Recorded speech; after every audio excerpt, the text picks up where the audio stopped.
With just days to go until the throne speech, the Prime Minister has promised this kind of vision moving forward. Canadians deserve an ambitious plan for a healthier and safer Canada. A Canada that's fair and inclusive. A Canada that's clean and competitive.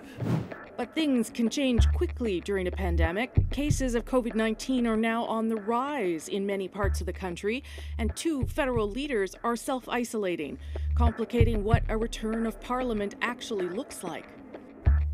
So how does all of this change the tone and messaging in next week's throne speech? What is a safe way forward for Parliament? It's Thursday, and I'm here with that issue. Chantal Hébert, Andrew Coyne, and Althea Raj all join me. Good to see you all. Let's start with what seems to be a bit of a change in messaging around the throne speech. Certainly, the Prime Minister has said he wants to build back better. It's been transformational. I'll dial down a little bit this week, at least in his public comments, in light of the spike in cases. Chantal, I'll start with you. How do you think it will change what we're going to hear next week?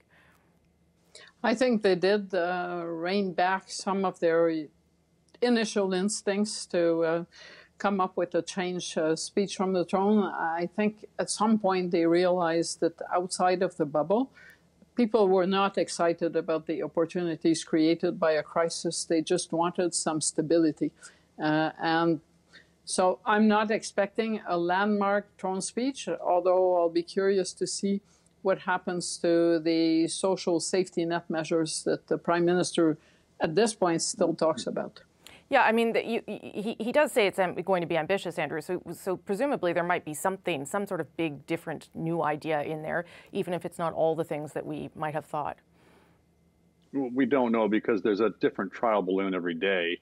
It's certainly true that they let off about a dozen of them in the previous weeks, some of which I think may have been, to extend that metaphor, brought back down to earth, if not by the objections of the business community, of economists, of people like David Dodge, Don Drummond, pretty solid figures who have expressed a great deal of alarm about what the government was talking about, then by polling and focus group data I suspect they're getting, which has been telling them that as Chantal was saying, people are not particularly enthused by the idea of using a crisis where people's lives are at stake to pursue a bunch of ancillary dreams that the Liberal Party has harbored for generations. But particularly as the numbers have come up in the caseloads, I think that is bringing the immediate crisis more to the fore, both in public perceptions and in the governments. But are there things that they could lay down sort of as markers, Althea? Because there are other countries that are taking this as an opportunity to shift how they're governing. Is there an opportunity here for the Liberal government to lay down different markers?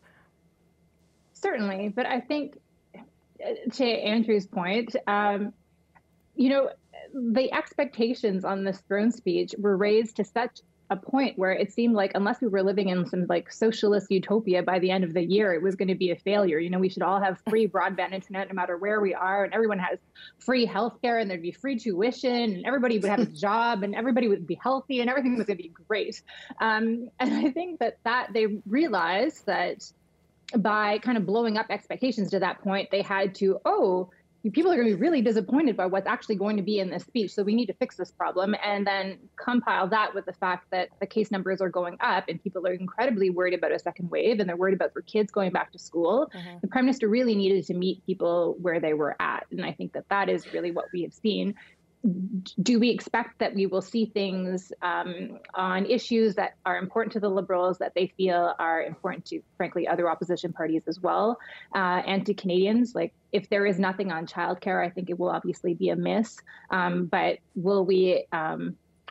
Should we expect big, bold, transformational change? I think it's pretty clear that it's going to be a little less ambitious than what the Prime Minister was suggesting in August. So in light of that, go ahead, Chantal, and then I got a clip to play, but you go first. But the problem, I think, up to a point was that the mood seemed to be that Canadians actually wanted change when what they want is a notion that the government is serious about the pandemic.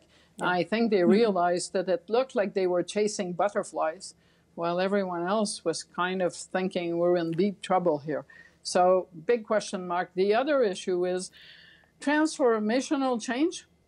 maybe announced in the throne speech, we will have a federal election long before any of those heavy lifting issues get off the ground. Right, because we're still in the midst of the pandemic. So let me ask you whether this sort of trying to dial down expectations changes the possibility of an election. Here's what the Prime Minister had to say about that earlier this week. I think it's irresponsible to say that an election would be irresponsible. Our country and our institutions are stronger than that. And if there has to be an election, we'll figure it out. I don't think that's what Canadians want. I don't think that's what opposition parties want. It's certainly not what the government wants. Andrew, how did you read that? I don't know, because everybody's just spinning here. Look, it will all depend on where they're at in the polls. I don't see any incentive for anybody to be forcing an election. The Liberals are not free and clear of the Tories at this point. They're much closer than they would like to be, I think, at this point. And they have to get, if the Liberals don't want to push for an election, then all three opposition parties of the major ones have to vote together to force one. And I don't see that happening either. So, and particularly, again, as the pandemic revs up again, if that's what's happening, I mean, what we know from the spring is a relatively slow growth, it seems, in caseloads can suddenly turn into a much larger one, the power of exponential arithmetic. And if that's the curve we're on, we don't know yet. But if we are and the cases really start to spike, I think the appetite among the public for an election will grow much less. But there was a successful election in New Brunswick. There's going to be one in Saskatchewan. There's probably going to be one in BC. I mean, those are all indications, Althea, that it's possible, even if the Prime Minister says it's not his preference. Well, I think the Liberals would like to have an election sooner rather than later. I mean, I think in many ways they'd probably like to go in the spring. Frankly, the Conservatives might like to go in the spring too. I don't know that I agree with Chantal. I think that it's possible that this government could last several years. I think, you know, the NDP has come under a lot of flack for basically siding with the Harper Conservatives and defeating Paul Martin's government when they had the opportunity of voting for things like childcare and the Kelowna Accord. And there has not been a more left-wing Liberal government in almost a generation since that one. So if the NDP wants to prove to its members that they are there and they can affect change, how could they not side with the Liberals? So short of the Prime Minister walking over to the Governor General and saying, I need a dissolution, please, I don't see why the NDP would vote against this Liberal government. No, especially because the NDP likes to then say that they were the ones that got the change. That's how they claim wins every time it happens. They will have to, explain why they are supporting a government that has so many ethical scandals and whatnot. But if they want to affect policy change, this is their opportunity to show their members and to show the people who voted for them that they can do that. Chantal. The last time the NDP was in that position, ethically challenged Liberal government, they did support the government and co-wrote a budget, and that was back with Paul Martin and the sponsorship scandal. But that position was proven to be unsustainable. And months later, when lots of things that the NDP should have liked was on the agenda, they did vote to defeat the government. So I don't see how the NDP can sustain the government. They've pushed down the marker to the budget, but there will come a point where they won't have a choice. Okay, I want to do... And it's going to be sooner rather than later. A quick go-around on the fact that 2 federal leaders are now self-isolating because they've been exposed to COVID. The Bloc leader, his spouse has COVID, and in the case of Aaron O'Toole, it's a staffer. You know, the Conservatives at one point wanted to see more people in the House, and now it just seems like sort of in many other parts of the country, just the same situation is happening here in Ottawa. Does that change the dynamic? I mean, it's possible that Aaron O'Toole will have to do a speech virtually, or Mr. Blanchette. Andrew. Yeah, I mean, we've seen with a number of political leaders that they play rather fast and loose with the rules that they impose on other people. So even as the rest of the country's on lockdown, you see these large gatherings around political leaders, and obviously they're under pressure to do so. They're in the people business. They're in the flesh pressing business. But we're now seeing the consequences. I don't think that necessarily precludes prudent measures to allow Parliament to function. But one of those is everybody wear masks. And we keep seeing pictures of political gatherings where nobody's wearing masks. Yeah, Althea and then Chantal quickly. I think we may see, because of the fact that Mr. Blanchet and Mr. O'Toole are basically stuck at home, that there will be movement on things that the Liberals and the Bloc and the NDP have been trying to push for several months, which is remote voting. Nobody would say anything today, but I was told that they're close to an agreement, so they don't want to leak anything. And that means that, things are moving in a perhaps more constructive way. So I think everybody is on side to not have 338 members back in the chamber. What a hybrid parliament will look like, how many people will be there, will they be wearing masks, can they social distance properly, can the committees continue their work, can we basically have a full parliament? We can only have a full parliament if people can vote, whether that's standing up and waving their hand, or if it's voting through an app. And it seems like there is going to be agreement by the time we talk next week. Last word to you, Chantal.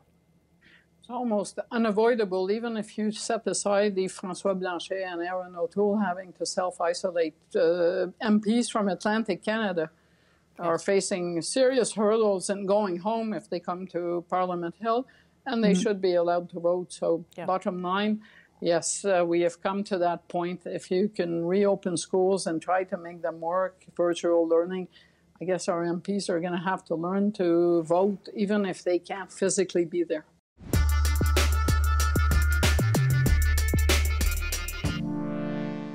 Yesterday's decision by the U.S. administration to remove unjustified tariffs on Canadian aluminum was the right thing to do.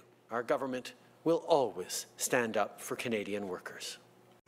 That was the Prime Minister reacting to the news that the U.S. dropped its tariffs on Canadian aluminum for now, just as Canada was about to impose its own retaliatory measures. So what do we make of this latest round between the two countries? The threat of tariffs is still out there. What does this do to the Canada-U.S. relationship? Let's go to the three of you. I don't think Canada can take credit for the fact that this happened. I know that there was different lobbying and the association was involved in different industries, but I'm not sure the government can take full credit. It does seem like this was domestic politics that pushed Donald Trump to pull back. And it is a reminder of how complicated that relationship is when he is the president, Chantal. Can't take credit, but the fact that it's an election period in the U.S., it's not going well for the incumbent. And the fact that Canada was looking at hitting where it hurts electorally, if not economically, probably played a part in there. Sure. In the Canada-U.S. relations, this you can put it in the mix or not, but it's basically on pause as people are holding their breath to see what happens in November in the U.S. Yeah, I mean, and Donald Trump made sure to sort of leave the option to come back and impose tariffs if needed, presumably after the election, I guess, Andrew. But it is another indication of how, I don't know how volatile he is or how unexpected he is, or I don't know how you want to characterize it. Yeah, and there's him, and then there's American trade policy generally, which has been vexing for decades. For sure. But yeah, let's not kid ourselves. We didn't get the tariff put on us, but they still have what they've termed as basically a quota, that if we exceed the quota, they'll slap the tariff back on.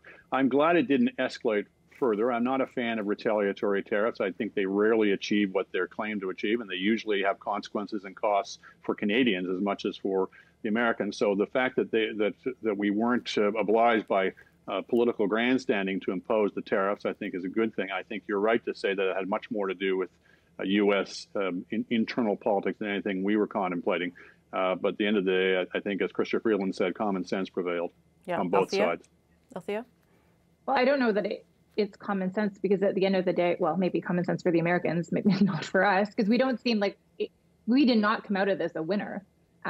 He said unjustified tariffs, but we ended up getting unjustified quotas. If the quotas that are now imposed on us are half of what we were sending to the U.S. to begin with per month, then clearly that's not a gain for us.